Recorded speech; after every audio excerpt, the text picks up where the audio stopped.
बस एक आंसू नहीं निकले हैगे, बट वही इमोशनल बहुत ज़्यादा सीगा कि बयान नहीं कर सकते। बहुत जी मैडम जी, ਤੁਸੀਂ ਪਹਿਲੀ ਵਾਰੀ ਆਏ ਤਾਂ ਕਿਹੋ ਜਿਹਾ ਲੱਗ ਰਿਹਾ? ਮੈਨੂੰ ਬਹੁਤ ਵਧੀਆ ਲੱਗ ਰਿਹਾ। ਮੈਨੂੰ ਲੱਗ ਰਿਹਾ ਮੈਂ ਕੈਨੇਡਾ ਆ ਗਈ ਹਾਂ। ਕੈਨੇਡਾ ਜਾਣ ਦੀ ਖੁਸ਼ੀ ਜ਼ਿਆਦਾ ਜਾਂ ਪਾਕਿਸਤਾਨ ਆਉਣ ਦੀ ਖੁਸ਼ੀ ਜ਼ਿਆਦਾ? ਮੇਰੇ ਲਈ ਤਾਂ ਇੱਥੇ ਆ ਕੇ ਬਹੁਤ ਵਧੀਆ, ਬਹੁਤ ਖੁਸ਼ੀ ਹੈਗੀ ਮੈਨੂੰ।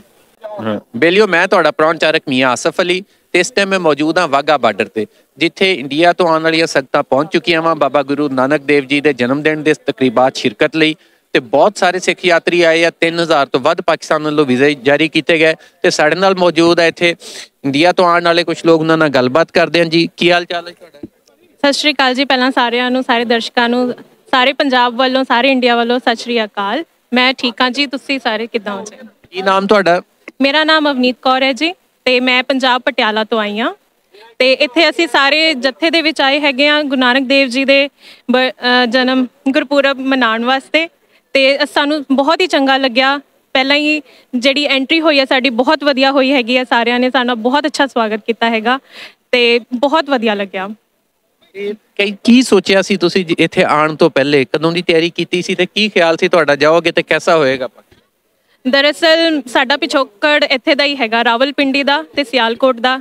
ਤੇ ਫਿਰ ਸ਼ੁਰੂ ਤੋਂ ਹੀ ਇਹ ਸੀਗਾ ਕਿ ਜਿੱਥੇ ਸਾਡੇ ਵੱਡੇ ਰਹਿ ਕੇ ਗਏ ਆ ਉੱਥੇ ਇੱਕ ਵਾਰ ਹੋ ਕੇ ਆਈਏ, ਨਾਲੇ ਬਾਬੇ ਨਾਨਕ ਦੀ ਧਰਤੀ ਹੈਗੀ ਹੈ ਤਾਂ ਜ਼ਰੂਰ ਆਉਣਾ ਬਣਦਾ ਸੀਗਾ। ਤੇ ਸਾਲ ਹੋ ਗਿਆ ਮੈਂ ਟਰਾਈ ਕਰ ਰਹੀ ਹਾਂ, ਮੈਨੂੰ ਨਹੀਂ ਵੀਜ਼ਾ ਮਿਲ ਰਿਹਾ ਸੀਗਾ, ਲੇਕਿਨ ਅੱਜ ਮੈਨੂੰ ਮਿਲਿਆ ਤੇ ਮੈਂ ਬਹੁਤ ਖੁਸ਼ ਹੋਈ ਹਾਂ। ਮੈਂ ਸਾਰਿਆਂ ਨੂੰ ਵੀਡੀਓ ਕਾਲ ਕਰਕੇ ਘਰੇ ਵੀ ਦੱਸਿਆ ਹੈਗਾ। ਸਾਰੇ ਬਹੁਤ ਅੱਛੇ ਤਰ੍ਹਾਂ ਰਿਸਪੌਂਸ ਆ ਰਿਹਾ, ਕਿਉਂਕਿ ਪਹਿਲਾਂ ਸਾਰੇ ਘਬਰਾ ਰਹੇ ਸੀ ਕਿਉਂਕਿ ਮੈਂ ਇਕੱਲੀ ਆਈ ਹਾਂ ਘਰੋਂ। ਮੇਰੇ ਨਾਲ ਸੰਗਤ ਆਈ ਹੈ ਬਟ ਘਰੋਂ ਇਕੱਲੀ ਆਈ ਹਾਂ ਤਾਂ ਉਹਦੇ ਕਰਕੇ ਉਹਨਾਂ ਨੂੰ ਟੈਨਸ਼ਨ ਸੀ ਕਿ ਸਹੀ ਸਲਾਮਤ ਪਹੁੰਚੇਗੀ। ਤੇ ਹੁਣ ਉਹ ਤਸੱਲੀ ਵਿੱਚ ਨੇ ਤੇ ਸਾਰਾ ਇੰਤਜ਼ਾਮ ਉਹਨਾਂ ਨੇ ਦੇਖਿਆ ਹੈਗਾ ਤਾਂ ਬਹੁਤ ਖੁਸ਼ ਨੇ। ਤੇ ਜਦੋਂ ਐਂਟਰੀ ਕੀਤੀ ਆ ਕਿਸ ਤਰ੍ਹਾਂ ਦੇ ਜਜ਼ਬਾਤ? ਮਤਲਬ ਬਸ ਇੱਕ ਆਂਸੂ ਨਹੀਂ ਨਿਕਲੇ ਹੈਗੇ, ਬਟ ਉਹੀ ਇਮੋਸ਼ਨਲ ਬਹੁਤ ਜ਼ਿਆਦਾ ਸੀਗਾ ਕਿ ਬਿਆਨ ਨਹੀਂ ਕਰ ਸਕਦੇ। ਬਹੁਤ ਅੱਛਾ ਸੀਗਾ। ਜਿਹੜੇ ਤੁਹਾਡੇ ਵਰਗੇ ਨੌਜਵਾਨ ਕੁੜੀਆਂ ਮੁੰਡੇ ਆ ਪਾਕਿਸਤਾਨ ਆਉਣ ਥੋੜਾ ਜਿਹਾ ਘਬਰਾਉਂਦੇ ਆ, ਵਜ੍ਹਾ ਕੁਛ ਨਹੀਂ ਕਹਿ ਸਕਦੇ, ਮਜਬੂਰੀਆਂ ਜਾਂ ਕੋਈ ਕਹਿੰਦਾ ਕਿ ਮੈਂ ਪਹਿਲਾਂ ਬਾਹਰ ਹੋ ਆਵਾਂ, ਬਾਹਰ ਦਾ ਸਟੈਂਪ ਲਗਵਾ ਲਾਂ ਫਿਰ ਇੱਥੇ ਆਈਏ। ਇਹ ਸਟੈਂਪ ਦੀ ਗੱਲ ਕਰੀਏ, ਲੋਕਾਂ ਦੇ ਦਿਲ ਦੇ ਵਿੱਚ ਇੱਕ ਵਹਿਮ ਕਿਸੇ ਨੇ ਪਾ ਦਿੱਤਾ ਵੀ ਜੇ ਪਾਕਿਸਤਾਨ ਚਲੇ ਗਏ ਤੇ ਫਿਰ ਕਿਸੇ ਹੋਰ ਮੁਲਕ ਦਾ ਵੀਜ਼ਾ ਨਹੀਂ ਲੱਗਣਾ। ਇਹਦੇ ਬਾਰੇ ਤੁਸੀਂ ਕੀ ਕਹਿੰਦੇ? ਤੁਹਾਡੇ ਦਿਲ 'ਚ ਇਹ ਗੱਲ ਨਹੀਂ ਆਈ? ਨਹੀਂ, ਬਿਲਕੁਲ ਨਹੀਂ ਆਈ। ਮੈਂ ਤਾਂ ਵੀਜ਼ਾ ਹੀ ਪਾਸਪੋਰਟ ਹੀ ਸਪੈਸ਼ਲ ਇਸ ਲਈ ਬਣਵਾਇਆ ਸੀ ਕਿ ਮੈਂ ਇੱਥੇ ਆ ਸਕਾਂ। ਪਹਿਲਾਂ ਮੈਂ ਕਰਤਾਰਪੁਰ ਸਾਹਿਬ 2 ਵਾਰ ਹੋ ਕੇ ਆ ਚੁੱਕੀ ਹਾਂ, ਹੁਣ ਇਹ ਮੇਰਾ ਤੀਜੀ ਵਾਰ ਮੈਂ ਪਾਕਿਸਤਾਨ ਆਈ ਹੈਗੀ ਹਾਂ, ਜੋ ਅੰਦਰੂਨ ਪਾਕਿਸਤਾਨ ਕਹਿ ਸਕਦੇ ਆਪਾਂ। ਤੇ ਵੀ ਮੈਨੂੰ ਬਹੁਤ ਅੱਛਾ ਲੱਗ ਰਿਹਾ ਹੈਗਾ ਕਿ ਮੇਰੇ ਸਟੈਂਪ ਲੱਗ ਗਿਆ ਪ੍ਰੋਪਰ। ਤੇ ਤੁਹਾਨੂੰ ਤੇ ਅੱਛਾ ਲੱਗ ਰਿਹਾ, ਤੇ ਜਿਹੜੇ ਨਹੀਂ ਆਏ ਤੁਹਾਨੂੰ ਵੇਖ ਰਹੇ ਨੇ ਉਹਨਾਂ ਨੂੰ ਕੋਈ ਮੈਸੇਜ ਦਿਓ? ਉਹਨਾਂ ਨੂੰ ਇਹ ਮੈਸੇਜ ਹੈ, ਘਬਰਾਇਓ ਨਾ, ਟੈਨਸ਼ਨ ਨਾ ਲਿਓ। ਤੁਹਾਡਾ ਵੀਜ਼ਾ ਨਹੀਂ ਲੱਗਿਆ ਕੋਈ ਗੱਲ ਨਹੀਂ, ਨੈਕਸਟ ਟਾਈਮ ਜ਼ਰੂਰ ਟਰਾਈ ਕਰਿਓ। ਬਾਬਾ ਨਾਨਕ ਦੇਵ ਜੀ ਬਿਲਕੁਲ ਤੁਹਾਡਾ ਐਨ ਵਧੀਆ ਪ੍ਰਬੰਧ ਕਰਵਾਉਣਗੇ ਕਿ ਤੁਸੀਂ ਆਓਗੇ ਤੇ ਤੁਸੀਂ ਖੁਸ਼ ਹੋ ਜਾਓਗੇ। ਜੀ ਮਾਤਾ ਜੀ, ਕੀ ਨਾਮ ਤੁਹਾਡਾ?